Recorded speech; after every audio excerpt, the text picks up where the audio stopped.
Hello and welcome to the channel. If you're familiar with any of my other tutorials, I am a full-time real estate photographer, and another way that I supplement my income is by being a wedding videographer. And today we're going to be taking a look at one of my favorite weddings I shot this past October in downtown Buffalo, New York at the Aloft Hotel. Beautiful location, beautiful venue, and what I'm going to do is we're going to watch this film together. I'm going to show you and go over some of the things like the cameras and the lenses that we use, the audio equipment that we use, how we lit the speeches, and stay till the end of the video. I'm going to show you and explain to you how I am able to get all the things that we deliver, from the full ceremony, full speeches, to a highlight film, all done within 2 to 3 days. I got a pretty neat system down, but let's get into this highlight film right now and let's watch this. When Jessica was little, I remember in the early 90s watching a movie, Father of the Bride, with Steve Martin and Diane Keaton, thinking to myself, this is going to be one of the hardest days I'll ever go through in my life. Watching a daughter marry a guy who essentially... So the two cameras that we use, me and my second shooter, were on the Panasonic S5 Mark II. For this wedding, I was on the 24-105, and he was on the 50mm f1.8. He was on that lens the entire day. I went back and forth between the 24-105 and the 85mm f1.8. For this particular shot right here, I used our third camera, which was the Panasonic GH5 Mark II, and I was on that, the 75mm 1.8, so full frame equivalent. This is like 150mm. Love this lens for speeches. A guy who essentially is stealing her away from me and replacing me as the man that loves and protects her the most.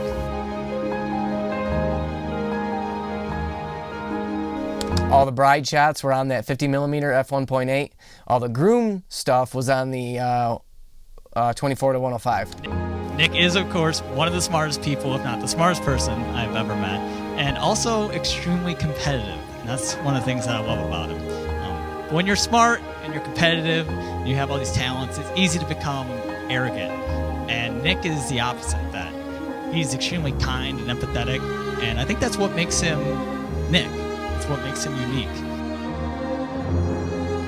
Around 10 years ago, this angel known as Jessica came along, and let me tell you, she may have married Nick today, that 50mm but she nice. Defends me. She's on my side, which honestly is just so that nice Sony to hear. TX660. And it's so nice to but I believe for this video we used the so just one of the many DJ's reasons I love audio and from his appreciate Shure her. mic, really nice mic. So if you find a DJ that has that mic, use that audio. Another 50mm shot, beautiful lens. Same with that one. This is the drone, Mavic 2 Pro. Well, good afternoon, everyone. Beautiful day for a wedding. And what a beautiful couple. I'm Deacon Gary and Laura from here at Canisius. It is an honor for me to be here. And I'm standing there with that 24-105 lens. This is a wedding, a sacrament. This is our GH5 Mark II up top. Does it say that a sacrament can't be happy and joyful? It is with the greatest amount of honor that I introduce to you for the first time Nicholas and Jessica Rose and Tinnitus. Now to give you an idea of the stabilization, I'm on a monopod, but I'm basically hand holding this shot when you see him coming down the aisle. Right here.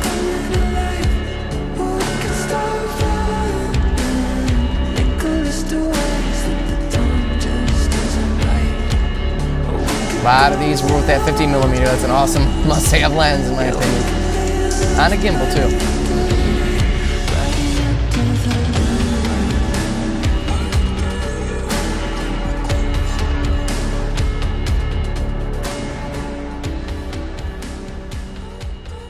And I hope you two remember this event all of your life as one of your best days. In front of God, your family, and friends, remember you have us all.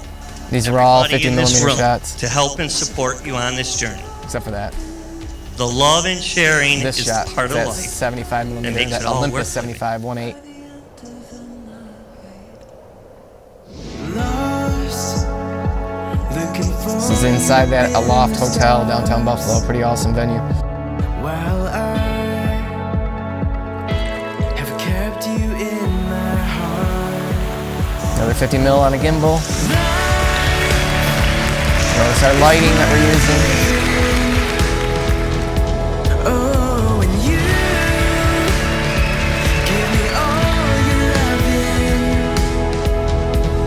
and our love is a chain reaction.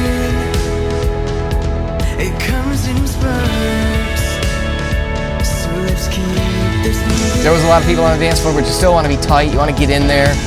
He was on that 50 mil, which is a good lens to be tight in.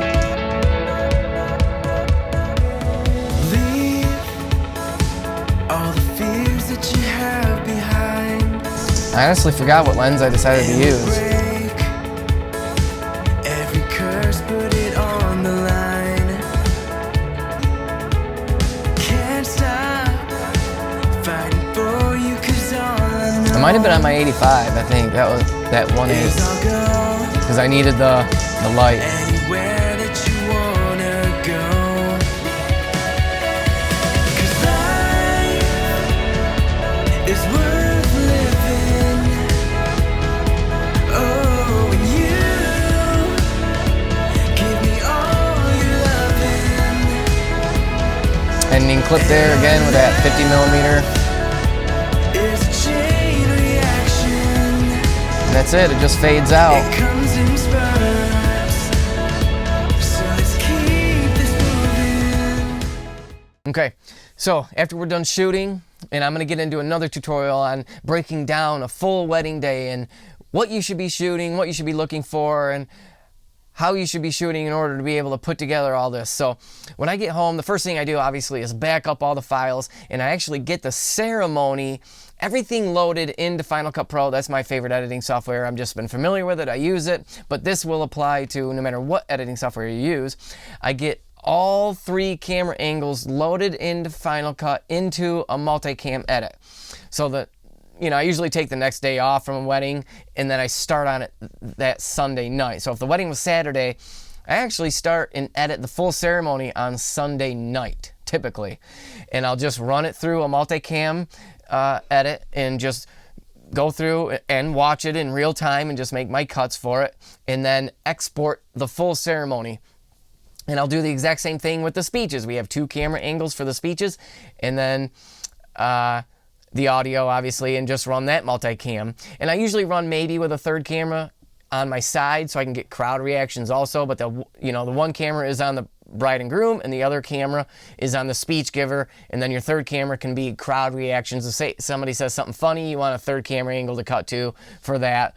So I get that multicam edit completely done and then export that.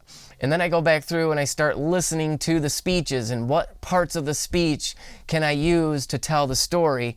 And so I will typically do that, breaking up chunks of the speeches and putting them into the highlight timeline, and that's how I build my highlight off of the speeches. It gets a little more in depth than that, but in a nutshell, that is what it is. And so once I have the multicam edits from the ceremony and the speeches done, and broke up those speeches into and some of the the audio from the ceremony, I incorporate that with basically overlaying that with B-roll, and that is your highlight film. So that's how I do it. Leave me a comment below if you have any concern or questions about any of the other stuff that we went over in this. Leave me a thumbs up. That lets YouTube know that you like this video, and hit that subscribe button. We got tutorials coming out all the time. Thanks for watching.